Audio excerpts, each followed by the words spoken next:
Hello everyone, welcome to Deepti's biology class. So let's start with basic steps involved in human reproduction. These are gametogenesis, insemination, fertilization, blastocyst development, implantation, embryo development and parturition. These are the main steps which we will be discussing in the coming lessons, right? So the first one is gametogenesis. In gametogenesis, what happens? There will be the production of male as well as female gametes formed from the primary male and female sex organs, which means this gametogenesis term is general. We are not specifying about whether it is male or female. If it happens in male, we call it as spermatogenesis. If it takes place in female, it is termed as oogenesis. So in spermatogenesis, what happens? Immature male germ cells or spermatogonia produce mature sperm cells in the testis. So testis is the primary male sex organ. So spermatogonia or germ cell which is diploid in nature, from that the sperm cells which are formed, that is haploid in nature, because we know the gametes are haploid in nature in case of human. Now what about oogenesis, in which immature oogonia in the ovaries produce mature ovum. So ovary produces the mature ovum. Ovaries are the female primary sex organs or primary female sex organs which produce the mature ovum. So let's start with the spermatogenesis. Once we complete spermatogenesis, we will study oogenesis. There are vast difference in case of spermatogenesis and oogenesis. In general, we say both together gametogenesis, but spermatogenesis is completely different from the oogenesis. So what is spermatogenesis? This is the process where production of sperm takes place. So first I will explain you with the help of diagram, then we will see the points. So once you write about the spermatogenesis, this diagram is important. Do you remember this diagram? When we have made the seminiferous tubule like this, see, there are number of tubules. As we told, there will be two types of cells. One cells which are towards outside, we called it as spermatogonium. So spermatogonium was nourished by some other cells. What was the name of that cell? Those cells were Sertoli cells. If you remember, where is this seminiferous tubule is located? This is structure of a seminiferous tubule. So if you remember, there was testis. This testis was having number of compartments. Each compartment were having these seminiferous tubule. Then this way it was connected, if you remember, right? If you have not studied the male reproductive system yet, please watch that video lesson, then you have to continue with this portion. So this is a comparison of the process. This is the process alone, and here there is the internal structure along with the process. So let's see if there may be some confusion in reading. So once I read, it will be clear for you. So here it is written, the spermatogenesis. So what happens? Some cells in the seminiferous tubule, we call it as spermatogonium, it undergo mitosis. So when there is mitosis, what happens? Number of cells increases. So spermatogonium is diploid cell. When it undergo mitosis, more number of spermatogonium are produced, and this new spermatogonium is termed as primary spermatocyte.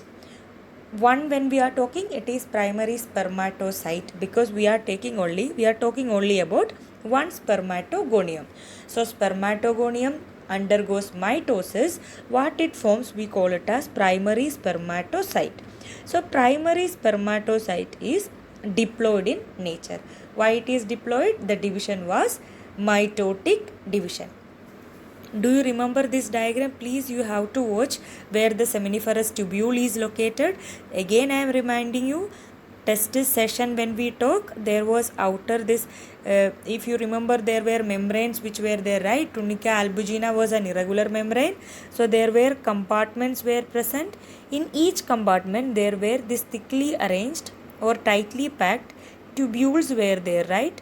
These tubules are termed as seminiferous tubule. Then it is connected to the network of rete testis. All these things you have to remember. Now in this tube what happens we are talking about. So this is same, this one is also same. So till now what happened? Spermatogonium undergo mitosis to form primary spermatocyte. It is also diploid in nature. Now the each primary spermatocyte undergo meiosis. So till now there was mitosis, here onwards meiosis starts. Now when there is meiosis, we know there are two types of division, right? Meiosis 1 and meiosis 2. In meiosis 1 what happens? Secondary spermatocytes are formed and these are haploid in nature. These are haploid in nature. So secondary spermatocyte is formed after meiosis. So which division of meiosis? First phase of meiosis, that is meiosis 1. Now the secondary spermatocyte, each secondary spermatocyte which is haploid in nature undergo meiosis 2. We know meiosis 2 is mitotic in nature, where the number of chromosomes remain same. So all of these new cells, these are haploid in nature. We call it as spermatids. So just trace this name: spermatogonium, primary spermatocyte, secondary spermatocyte, and spermatids. Meiosis 1 when takes place, it forms secondary spermatocyte which is haploid in nature. Now each secondary spermatocyte undergo meiosis 2, which is mitotic type of division where the chromosome number is maintained. Since these both were haploid in nature, its new daughter cells are also going to be haploid. Now these cells are termed as spermatids. Now what is the difference between spermatid and the mature sperm cell? Spermatids are immature cell without a tail and number of structures which are absent. Now the spermatid undergo development such as the development of tail and all for swimming, energy resuming capacity like mitochondria, all those things are going to accumulate, right? So many developmental changes takes place. Spermatid will be converted into the mature sperm cell. So listen again, once again you can see the spermatogonium undergo mitosis to form primary spermatocyte. Both spermatogonium, so this is diploid, this one is also diploid. Now primary spermatocyte undergo meiosis so that two daughter cells are formed. We call it as secondary spermatocyte.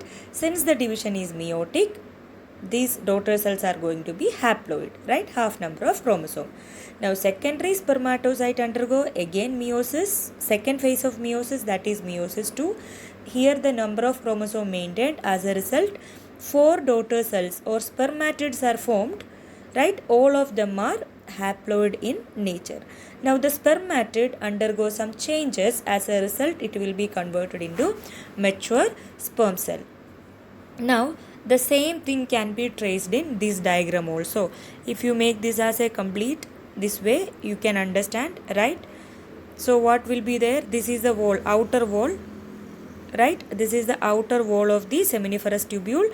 There is spermatogonium as well as the Sertoli cells. What is the function of Sertoli cells?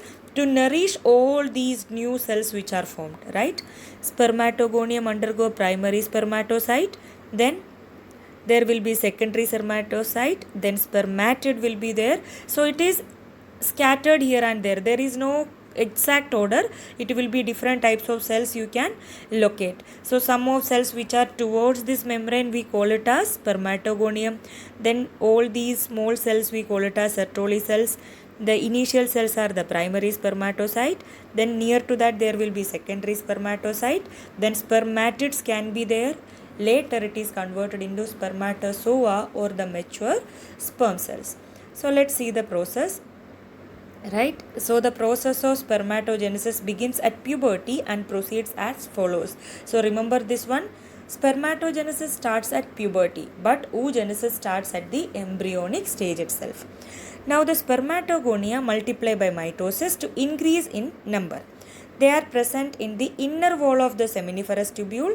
Each spermatogonium is diploid. Each spermatogonium contains 46 chromosomes, thus it is diploid in nature. As we have already said, it is diploid. So where it is present, if I am making this diagram completely this way, so here all these inner membrane will have spermatogonium. All these inner membrane is going to have this spermatogonium. Now some spermatogonia called the primary spermatocyte periodically undergo meiosis to form two equal haploid cells called secondary spermatocytes. They contain 23 chromosomes each. So primary spermatocyte undergo meiosis will form secondary spermatocytes. They will have half number of chromosomes, right? Now the secondary spermatocytes produce 4 equal haploid cells after they undergo second meiotic division, that is here meiosis 2. Here it was meiosis 1. Here what happens? Chromosome number become half. Here the chromosome number remain equal, right? Now whatever new cells are formed, we call it as spermatids. These spermatids contain 23 chromosomes, that is haploid number of chromosome. Now few terms need to be remembered. One is spermiogenesis. Another one is spermiation, and next term which we are already termed, that is spermatogenesis. Right? So what is spermiogenesis? This step is termed as spermiogenesis. That means the spermatid undergo spermiogenesis to form spermatozoa or sperms.